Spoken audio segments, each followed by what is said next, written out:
नमस्कार, उत्तराखंड के बुलेटिन में आप सभी का स्वागत है। मैं हूं आपके साथ ऋचा सिंह। बुलेटिन की शुरुआत करेंगे, पर उससे पहले एक नजर सुर्खियों पर। अंतर्राष्ट्रीय नर्सेज दिवस पर सीएम ने की घोषणा। उपचारिका व सिस्टर के पदनाम को नर्सिंग अधिकारी और वरिष्ठ नर्सिंग अधिकारी किए जाने की घोषणा। आज दी गई प्राचार्य को नियुक्ति। मंत्री धन सिंह रावत ने किया दावा, सभी कॉलेजों को मिले शिक्षक। लगातार प्रवासियों को लाने का कार्य जारी। प्रवासियों की दिक्कतों को लेकर बीजेपी तैयार। बीजेपी उपाध्यक्ष अनिल गोयल को बनाया गया समन्वयक। उत्तराखंड के लिए राहत भरी खबर, आज भी नहीं आया कोरोना पॉजिटिव मरीज। प्रदेश में मरीजों का आंकड़ा पहुंचा 68। उत्तम शुगर मिल को बंद करने का ऐलान। भाकियों कार्यकर्ताओं ने शुगर मिल के बाहर काटा हंगामा। और रुद्रप्रयाग में जल्द लगेगा ऑक्सीजन प्लांट। केदारनाथ यात्रा पर लाने वाले तीर्थयात्रियों को मिलेगी सुविधा। आप देख रहे हैं की न्यूज़, खबरों का सारथी। बुलेटिन शुरुआत करते हैं बड़ी खबर के साथ। देहरादून से आपको बड़ी खबर बता देती है। उच्च शिक्षा विभाग में 3 दिन पहले हुई डीपीसी, आज दी गई प्राचार्य को नियुक्ति। तो बड़ी खबर आपको बता रहे हैं, आज प्राचार्यों को नियुक्ति दे दी गई है। उच्च शिक्षा मंत्री ने इसकी जानकारी दी। यूजी में 28 प्राचार्यों की नियुक्ति हुई है। पीजी कॉलेजों में भी नियुक्तियां की गई हैं। तो सभी कॉलेजों को शिक्षक मिलेंगे। उच्च शिक्षा विभाग में 3 दिन पहले डीपीसी हुई, आज दी गई है प्राचार्यों को नियुक्ति।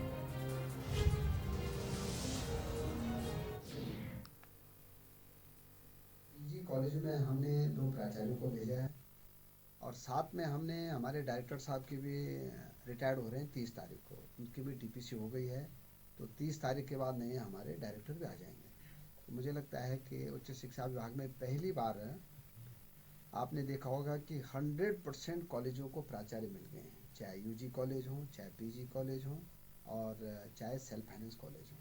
हर जगह हम लोगों ने प्राचार्यों की नियुक्ति की है और लेक्चरर भी हमारे यहाँ 500 से ऊपर अभी तक लोक सेवा आयोग से आ चुके हैं। सबकी नियुक्तियाँ हम लोग कर चुके हैं। तो शिक्षा विभाग में अब शिक्षणोत्तर कर्मचारी से लेके, प्रोफेसर से लेके, प्राचार्य से लेके और रजिस्ट्रार से लेके, कुलपति से लेके कहीं अब कमियां नहीं।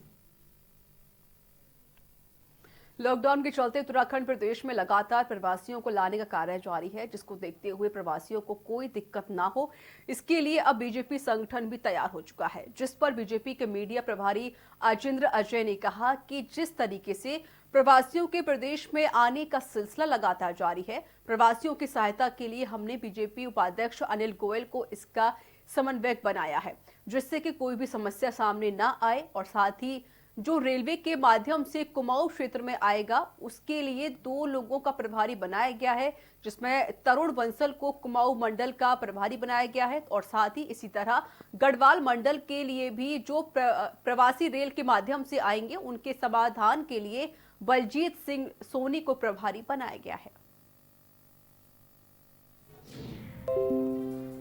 सरकार के साथ में कोऑर्डिनेशन किया, इस मामले को देखेंगे।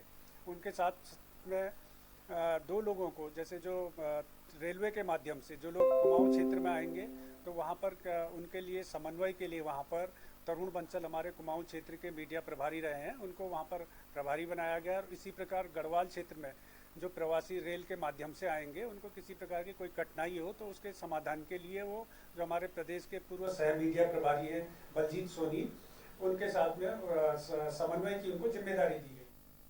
बीजेपी के प्रदेश मीडिया प्रभारी अजेंद्र अजय ने उत्तराखंड के पूर्व मुख्यमंत्री हरीश रावत पर निशाना साधते हुए कहा कि कांग्रेस के लोग लगातार फेक न्यूज प्रस्तुत कर रहे हैं।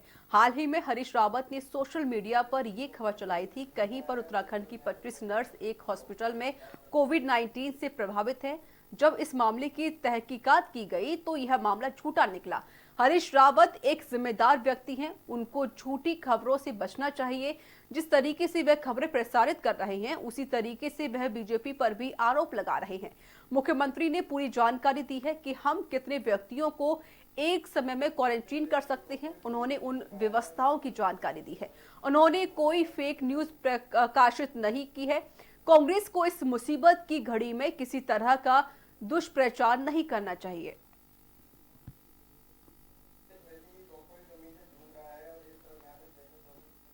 फेक न्यूज़ वो प्रस्तुत कर रहे हैं। खुद अभी हरीश रावत जी का आपने एक उदाहरण देखा होगा जिसमें उन्होंने ये इस तरीके की एक खबर चलाई थी सोशल मीडिया पे कि गुड़गांव में एक हॉस्पिटल में उत्तराखंड की 25 नर्सें कोविड-19 से प्रभावित है, उनकी कोई पूछ नहीं कर रहा है। और जब सरकार ने और हम लोगों ने इस मामले की तहकीकात करी तो ये खबर पूरी तरीके से फर्जी पाई गई। तो हरीश रावत जी पूर्व मुख्यमंत्री हैं और पूर्व मुख्यमंत्री के नाते वो एक जिम्मेदार व्यक्ति के नाते उनको कम से कम इस तरीके की फेक खबरों से बचना चाहिए था। तो जैसी वो फेक खबरें प्रसारित कर रहे हैं ऐसे ही वो दूसरों पर भी आरोप लगा रहे हैं। देखिए, मुख्यमंत्री जी ने जो कहा, मुख्यमंत्री जी के कहने का ये आशय नहीं था। उन्होंने ये अपनी व्यवस्थाओं, जो सरकार द्वारा जो व्यवस्थाएं सुनिश्चित की गई हैं, उन व्यवस्थाओं के बारे में उन्होंने जानकारी दी कि हम इतने लोगों को एक समय में क्वारंटीन कर सकते हैं, इतने लोगों को आइसोलेशन वार्ड की सुविधाएं उपलब्ध करा सकते हैं और इतने लोगों को एक समय में हॉस्पिटलाइज अगर करने की ज़रूरत हो तो ये सारी चीज़ें हम कर सकते हैं। उन्होंने उन व्यवस्थाओं की जानकारी दी है। उसमें कांग्रेस की तरह कोई फेक न्यूज़ नहीं प्रसारित करी। तो इस कांग्रेस के लोगों को इस प्रकार से दुर्भावनापूर्ण तरीके से इस तरीके का दुष्प्रचार नहीं। उत्तराखंड राज्य के कोरोना नोडल अधिकारी शैलेश बगौली ने सचिवालय में प्रेस वार्ता की, जिसमें उन्होंने बताया कि उत्तराखंड आने के लिए अब तक 1,98,000 से अधिक लोगों ने रजिस्ट्रेशन कराया है, जिसमें करीब 51,000 लोग विभिन्न राज्यों से उत्तराखंड वापस लाए गए हैं। हरियाणा, उत्तर प्रदेश, दिल्ली, चंडीगढ़, राजस्थान, पंजाब, गुजरात आदि राज्यों से लोग वापस आ रहे हैं। वहीं उत्तराखंड राज्य से बाहर आने वाले करीब 29,975 लोगों ने रजिस्ट्रेशन कराया था, जिसमें से 9,000 से अधिक लोगों को वापस भेजा जा चुका है। वहीं उत्तराखंड के विभिन्न जिलों में फंसे लोगों में अब तक 52,621 लोगों को भेजा गया है। और इसके साथ ही उन्होंने ये भी बताया कि जल्द आसपास के राज्यों में बसों के माध्यम से प्रवासियों को लाया जाएगा। इस दौरान शैलेश बगौली ने बताया कि कल बैंगलोर से एक ट्रेन हरिद्वार आएगी। 98,000 करीब रजिस्ट्रेशन हमारे हो गए हैं, जिसमें से 51,394 लोग हमारे विभिन्न प्रदेशों से वापस आ गए हैं। जैसे हरियाणा से 13,799 लोग आए हैं, उत्तर प्रदेश से 11,957 लोग आए हैं, दिल्ली से करीब 9,452 लोग आए हैं, चंडीगढ़ से 7,163 लोग आए हैं, राजस्थान से 2,981 लोग आए हैं, पंजाब से 2,438 लोग आए हैं, गुजरात से 1,060 लोग आए हैं और अन्य राज्यों से करीब 1,032 लोग आए हैं। इसमें जो अन्य राज्यों, हमारे प्रदेश से जो अन्य राज्यों में जाने वाले लोग हैं, करीब 29,975 के आसपास हमारे रजिस्ट्रेशन इसमें हुए हैं। उत्तरकाशी के बडकौट में बीजेपी के कार्यकर्ताओं ने कोरोना योद्धाओं के किट बांटी और बीजेपी के कार्यकर्ताओं ने बडकौट तहसील मुख्यालय में जाकर उपजिलाधिकारी को कोरोना महामारी संबंधित किट दी, जिसके बाद पुलिस कर्मियों और स्वास्थ्य विभाग के कर्मचारियों को भी किट बांटकर उन्हें सम्मानित किया गया। जहां कोरोना वॉरियर्स ने बीजेपी कार्यकर्ताओं का धन्यवाद दिया और साथ ही यह भी कहा कि हमें जनता और व्यापारियों का भी भरपूर सहयोग मिल रहा है। कार्यकर्ताओं में केंद्रीय एचआरडी मंत्री डॉक्टर रमेश पोखरियाल निशंक के निजी सचिव मनवीर चौहान, मुकेश टमटा, परशुराम जगूड़ी ने सभी कोरोना वॉरियर्स को जोरदार उनका स्वागत किया।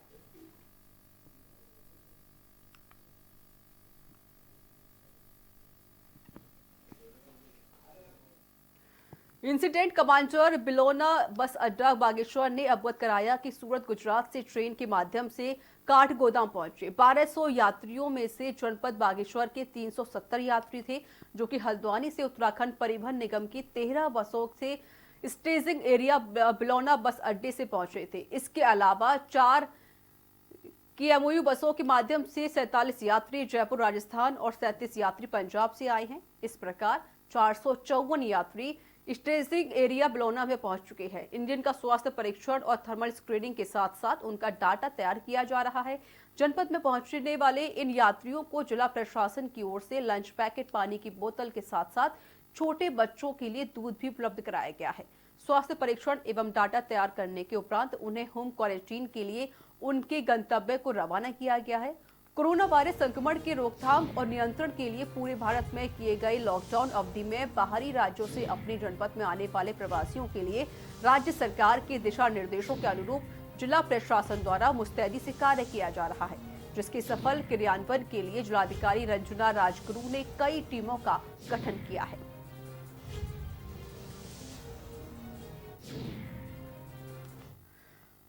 और इस बीच वक्त तक छोटे से ब्रेक का हो चला है। ब्रेक के बाद जल्द हाजिर होंगे।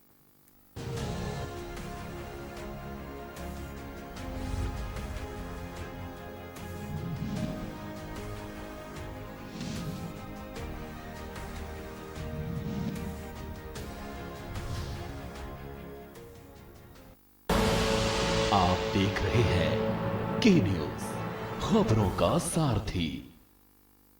खुदी को आजमाया है तो ये अंदाज आया है, खुदी को आजमाया है तो ये अंदाज आया है। तुम में भी मैं हूं, शुद्ध प्लस पान मसाला। दुकानों पर जड़ा है ताला, व्यापारियों का निकल रहा दिवाला। व्यवस्था गड़बड़ा चुकी हुई है और उसके साथ साथ व्यापार भी लगभग मध्यम श्रेणी का जितना व्यापार है वो तबाह हो चुका है। बाजारों में फंसी है पूंजी, आखिर तालों में कब लगेगी कुंजी। सरकार को चेन समझना होगा। कारोबारी परेशान, बता रहे समाधान। व्यापार का 1 से 1,500 करोड़ रुपए का टैक्स का सरकार को जाता है यूपी में। देखिए मनीष श्रीवास्तव के साथ।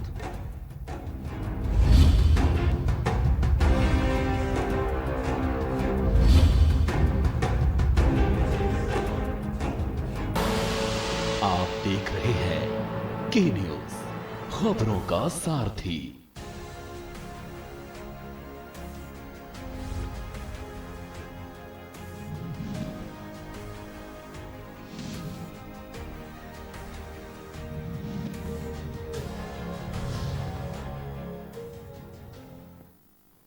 ब्रेक के बाद एक बार फिर से आप सभी का स्वागत है। खबरों में आगे बढ़ते हैं। कोविड-19 के इस संकट से निपटने के लिए भारत सरकार लोगों में जागरूकता लाने के लिए समय समय पर गाइडलाइन जारी कर रही है। भारत सरकार की गाइडलाइन का पालन करते हुए भारत स्काउट एवं गाइड्स जिला संस्था रुद्रप्रयाग भी लोगों के बीच निरंतर कार्य कर रही है। जिला संस्थान ने रायकर रतूड़ा के स्काउट मास्टर शीशपाल पंवार के निर्देश में ग्राम रतूड़ा, गडोरा, कलना, शिवनंदी के अनाथ, गरीब और असहाय 20 बच्चों को घर घर जाकर लेखन सामग्री वितरित की। मातृत्व दिवस के अवसर पर जनपद में स्काउट और गाइड्स के वॉलंटियर ने कोरोना वॉरियर्स के रूप में काम कर रही महिला doctor, pharmacist, nurse, pathology staff और ANM, आशा, आंगनबाड़ी कार्यकर्त्री आदि का भी सामाजिक दूरी व सुरक्षा सामग्री के साथ सम्मान किया। जिला अस्पताल रुद्रप्रयाग और ग्रामीण क्षेत्रों में कार्य कर रहे डॉक्टर्स, फार्मासिस्ट, नर्सेज, पुलिस और PRD, विद्युत, पेयजल एवं पोस्ट ऑफिस में निरंतर कोरोना वॉरियर्स का फूल मालाओं से सम्मान किया गया।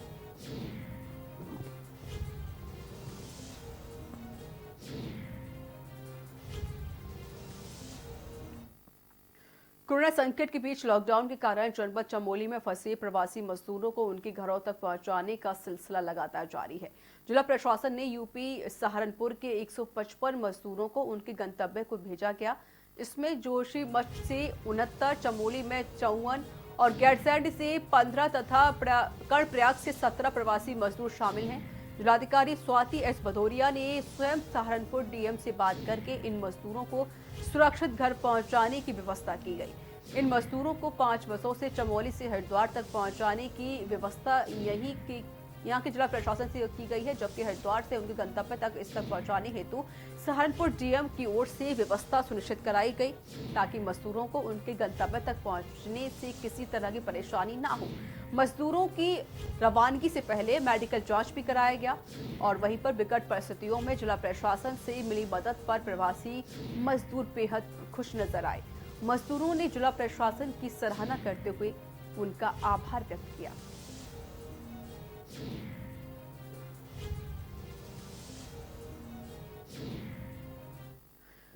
लॉकडाउन की अवधि में निजी और सरकारी विद्यालयों में अध्ययनरत छात्र छात्राओं से स्थिति सामान्य होने तक ट्यूशन फीस न लेने के मामले में दायर जनहित याचिका पर सुनवाई करते हुए कोर्ट ने राज्य सरकार से पूछा कि प्राथमिक कक्षाओं में पढ़ रहे छोटे बच्चों को किस तरह से ऑनलाइन शिक्षा दी जा रही है। और साथ ही कोर्ट ने राज्य सरकार से शिक्षा अधिकारी को नोडल अधिकारी बनाने के आदेश दिए हैं ताकि अभिभावक जबरन फीस की मांग कर रहे स्कूलों के खिलाफ अपनी शिकायत नोडल अधिकारी को दर्ज करा सके। मामले की सुनवाई के लिए कोर्ट ने 2 सप्ताह बाद की तिथि नियत की है। आपको बता दें, देहरादून निवासी आकाश यादव ने जनहित याचिका दायर कर कहा कि निजी और सरकारी स्कूलों में स्थिति सामान्य होने के बाद ही अभिभावकों से ट्यूशन फीस की मांग की जाए और साथ ही ट्यूशन फीस के नाम पर अन्य कोई शुल्क ना लिया जाए और न ही अगले सत्र में फीस में किसी तरह की वृद्धि की जाए।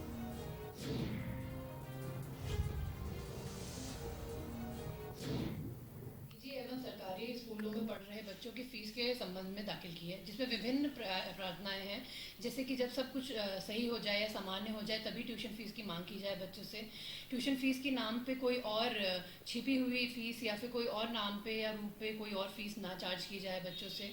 अगर उनसे कोई फीस मांग रहा है, कोई स्कूल फीस चार्ज कर रहा है ज़बरदस्ती या फिर उनको प्रेशराइज करके, ईमेल या व्हाट्सएप के दौरान किसी भी कोई भी अभिभावकों को फीस देने के लिए मांग नहीं की जाएगी।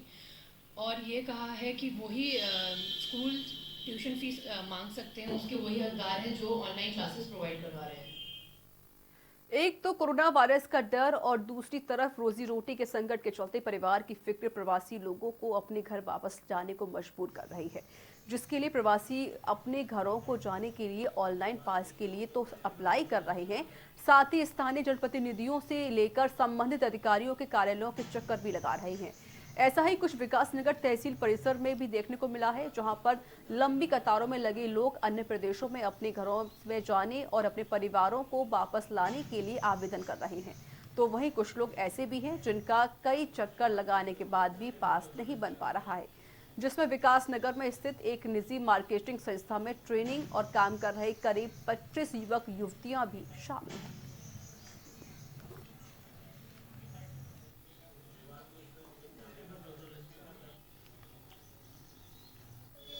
वाले जो मकान मालिक आते हैं वो लोग मकान किराया मांगते हैं और बोलते हैं मतलब यहाँ पे रहने में भी परेशानी हो रही है। घर वाले भी बोल रहे हैं बार बार घर आने के लिए, तो मतलब 20+ लोग हैं, परेशान हैं सारे लोग। रेंट वाले तो रेंट माफ नहीं कर रहे हैं, किराएदार परेशान हो रहा है इस चीज़ के लिए, क्योंकि किराए के लिए बार बार मकान मालिक आ रहा है कि किराया दे दीजिए, किराया दे दीजिए। इसलिए हम किराए में फंसे हैं, जिसके कारण हमें घर जाना पड़ रहा है। बट घर जाने के लिए बहुत प्रॉब्लम फेस करनी पड़ रही है। उधम सिंह नगर जिले में बाहरी यात्रियों से आने वाले लोगों की वजह से कोरोना के मामले लगातार बढ़ते जा रहे हैं, जिसके बाद अब प्रशासन ने पुलिस प्रशासन के साथ मिलकर पड़ोसी राज्य उत्तर प्रदेश से सटी सीमाओं पर सख्ती बढ़ा दी है। तो वहीं उत्तर प्रदेश से जुड़े 11 अंतर्राज्यीय बैरियर को खोला गया है, जिसमें 7 काशीपुर सेक्टर में शामिल हैं। आपको बताते चले कि जिले में कोरोना वायरस के बढ़ते मामलों ने पुलिस की चुनौती को बढ़ा दिया है। लॉकडाउन के तीसरे चरण में मिली छूट के बाद बॉर्डर से लोगों की आवाजाही काफी बढ़ गई है, जिसके चलते बाजपुर, काशीपुर और गदरपुर में कोरोना पॉजिटिव मरीज मिल चुके हैं। सभी कोरोना मरीज अन्य राज्यों से आए हुए हैं।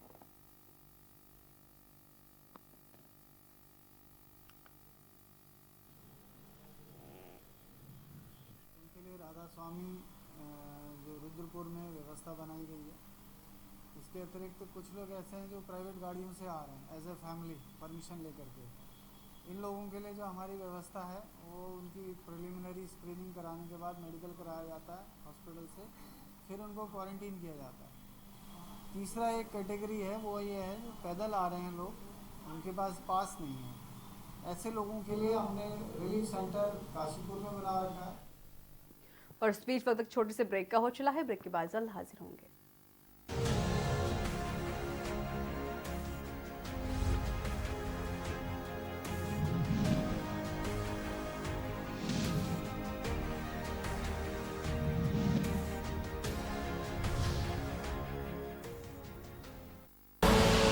आप देख रहे हैं के न्यूज, खबरों का सारथी। कोरोना संकट काल में के न्यूज इंडिया की देशवासियों से अपील है कि हम जाति धर्म को भूलकर कोरोना को हराने में एक साथ खड़े हों। जरूरतमंदों की मदद करें। कोरोना के खिलाफ जंग में हम अपना योगदान दें। हम सब मिलकर लड़ेंगे और मिलकर जीतेंगे। न कूटनीति की बात, न राजनीति का युद्ध, हम आप सब कोरोना के विरुद्ध। कोरोना का जिक्र है, हमें आपकी फिक्र है। कोरोना अपडेट भी दिखाते हैं, उससे लड़ना भी सिखाते हैं। देखिए फिक्र आपकी, रात 9 बजे TV9 भारतवर्ष। अब तो सब देख रहे हैं। आप देख रहे हैं के न्यूज, खबरों का सारथी।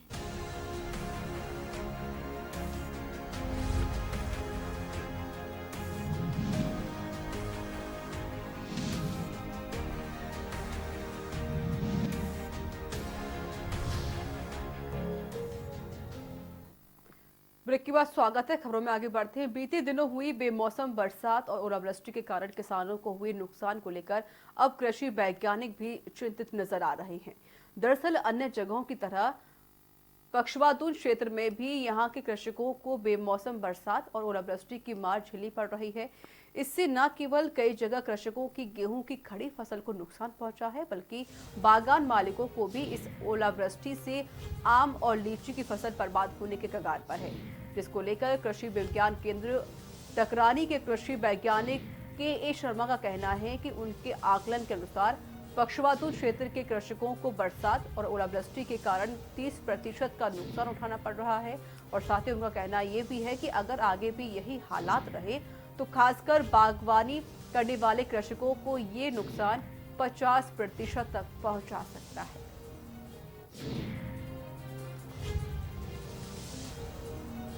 मौसम में बहुत सारे परिवर्तन आ रहे हैं और खासकर यहाँ पछवादून में तो इस तरह से देखा गया है कि लगभग हफ्ते में 2-3 बार बारिश हो रही है और ये बारिशें इस सीज़न में इससे फसलों में खासकर कटाई में, गेहूं की कटाई या मसूर की कटाई में भी किसानों को बहुत बड़ा नुकसान हुआ है। और लेट बारिश की वजह से गेहूं भी काली पड़ गई थी और उसमें उसकी क्वालिटी है, गुणवत्ता पे असर पड़ा है। और इसके साथ साथ जो सबसे महत्वपूर्ण है, जो हमारी आम और लीची जो महत्वपूर्ण फसल है यहाँ इस इलाके में, इसमें ओलावृष्टि बहुत ज़्यादा हुई है, तो इससे बहुत बड़ा नुकसान हुआ है।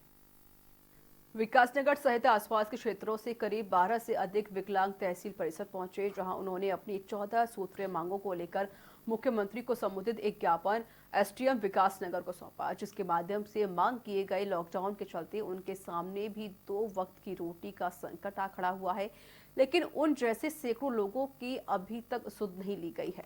ज्ञापन के माध्यम से प्रदेश के मुखिया के सामने विकलांगों को आर्थिक सहायता दिए जाने, रोजगार के संसाधन उपलब्ध कराने और विकलांगों का अंत्योदय राशन कार्ड बनाने सहित कुल 14 मांगों को रखा गया। तो वही एसडीएम विकासनगर सौरभ असवाल का कहना है कि दिव्यांगों की मांगों से संबंधित ज्ञापन मुख्यमंत्री को भेजा गया है।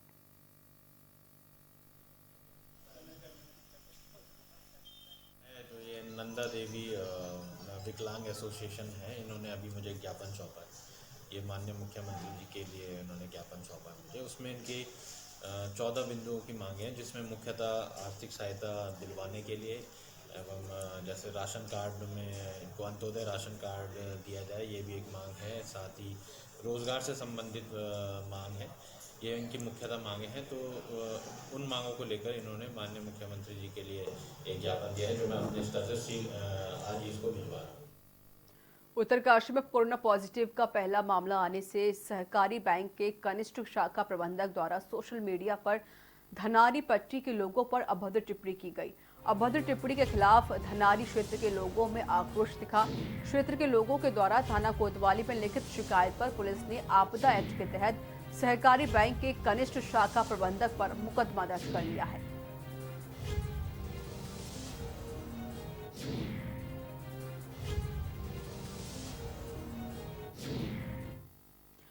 जहां एक और किसानों का गन्ना अभी खेतों में खड़ा है, तो वहीं मैंगलोर के लिहारेड़ी में स्थित उत्तर शुगर मिल को बंद करने के ऐलान के बाद भारतीय किसान यूनियन के कार्यकर्ताओं ने शुगर मिल के बाहर हंगामा काटा और शुगर मिल को बंद न करने की चेतावनी भी दी। भारतीय किसान यूनियन के जिलाध्यक्ष विजय कुमार शास्त्री ने कहा कि सभी किसानों के गन्ने की फसल काफी तादाद में खेतों में खड़ी हुई है और अगर शुगर मिल प्रबंधन मिल को बंद करते हैं तो किसानों को भारी नुकसान हो सकता है। इसलिए जब तक किसानों की पूरी फसल नहीं कट जाती तब तक शुगर मिल को बंद ना किया जाए। जो नोटिस लगाया गया था वो नोटिस भी हमने वहां से क्षेत्र के किसानों को उखाड़ दिया था। नोटिस हमने कोई नहीं लगने दिया। फिर इसने अनाउंसमेंट किया और हमने ये साफ शब्दों में उसको कह दिया कि अगर गन्ना रहते हुए आपने फैक्ट्री बंद करने की कोशिश करी तो भारतीय किसान यूनियन के नेता वही जहां गन्ना डला चैन पर अपना तंबू लगा लेंगे और जब तक किसानों का गन्ना समाप्त नहीं होगा, जब तक हमारा तंबू वहां से समाप्त नहीं होगा। बाजपुर के सुल्तानपुर पट्टी में एक डंपर की चपेट में आकर बाइक सवार युवक की मौके पर ही मौत हो गई, जबकि एक युवक गंभीर रूप से घायल हो गया। घायल को उपचार के लिए ग्रामीणों ने अस्पताल में भर्ती कराया, तो वहीं सूचना पर पहुंची पुलिस ने शव को कब्जे में लेकर पोस्टमार्टम के लिए काशीपुर भेज दिया है। तो वहीं पुलिस ने डंपर को कब्जे में ले लिया है। मामले में चौकी इंचार्ज अनिल जोशी ने बताया कि मृतक के परिजनों की ओर से तहरीर मिलने पर अग्रिम कार्रवाई की जाएगी। तो वे अचानक घर से मतलब मजदूरी करने के लिए ग्राम रतनपुरा से दो लोग बाइक से निकले थे और सामने जोगीपुरा साइड से डंपर आया, उसमें अचानक मतलब टक्कर हुई और उनमें से एक की दीपक नाम बताया जा रहा है, मौके पे मौत हो गई। एक को मतलब कुछ गंभीर चोट लगी है, उपचार के लिए भेज दिया गया। बाकी मौके मतलब सूचना पुलिस को दी गई और पंचनामा भरवा के डेड बॉडी पोस्टमार्टम के लिए भेज दी गई। आज सुबह पुलिस को सूचना मिली कि कोसी कांटा बन्नाखेड़ा मार्ग पर एक सड़क दुर्घटना हो गई है। इस सूचना पर हम लोग मौके पे गए तो एक दीपक उर्फ हरविंदर सन ऑफ धर्मीर ये मृत अवस्था में पाया गया और ये जानकारी मिली कि एक घायल था, उसे पूर्व ही अस्पताल भेजा गया था। घायल का नाम राजेश बताया गया। तो इसी के साथ उत्तराखंड के बुलेटिन में इतना ही। नमस्कार।